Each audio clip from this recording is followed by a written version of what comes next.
Are females లో ఇది continuous గా బట్టలు ఇది చేస్తే కంటిన్యూస్ గా ఇది డ్రై కోసం కుకింగ్, రైటింగ్, బ్లాక్ బోర్డ్స్ లో టీచర్స్. సో ఓవర్ యూజ్ వల్ల ఈ సూప్రాస్పైనటస్ లో డ్యామేజ్ అవుతుంది. సో కొన్నిసార్లు టెండినోసిస్, కొన్నిసార్లు టేర్ అవుతుంది, కొన్నిసార్లు స్మాల్ టేర్, కొన్నిసార్లు పెద్ద టేర్, ఇంజరీ తర్వాత ఆర్ ఫాల్ అయిన తర్వాత కొంచెం పెద్ద టేర్ అవుతుంది. సో ఈ rotator cuff injury, supraspinatus injury వల్ల నా దగ్గర యంగ్ పేషెంట్స్ మోస్ట్లీ వస్తున్నారు.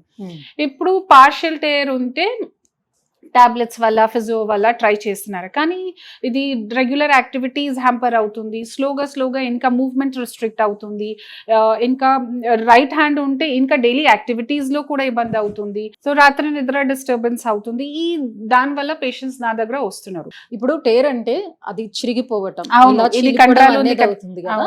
సో ఇంతలాగా డ్యామేజ్ అయ్యేటప్పుడు దానికి పిఆర్పి అనేది ఎలా హీల్ చేస్తుంది? అవును, సో ఇది నెక్స్ట్ స్టెప్ లో చెప్తాను. సో ఫస్ట్ ఇది ఐడెంటిఫై చేయాలి, దాని ప్రకారం ఎక్సర్సైజెస్ అండ్ పిఆర్పిలో ఇది రక్త కణాలు ఉంది కదా, ఇదే సెల్స్ టిష్యూ హీలింగ్ కోసం, టెండన్ లిగమెంట్ హీలింగ్ కోసం సెల్స్ ఎక్స్ట్రాక్ట్ చేస్తాము. మషీన్లో చూస్తూ ఏ ప్లేస్లో టేర్ ఉందో ఐడెంటిఫై చేస్తాము, తర్వాత ఇంజెక్ట్ చేస్తాము. సో స్లోగా ఏమవుతుంది, నేను కొన్ని రక్త కణాలు ఇన్సర్ట్ చేశాను కదా, సో ఇది డెవలప్ అవుతుంది, మళ్ళీ మల్టిప్లై అవుతుంది, మళ్ళీ నెక్స్ట్ సెట్ ఆఫ్ మల్టిప్లికేషన్, మళ్ళీ సో న్యూ సెల్స్ ఫార్మ్ అయిన తర్వాత ఒక థిన్ లేయర్ ఆఫ్ ఇది ఫార్మ్ అవుతుంది.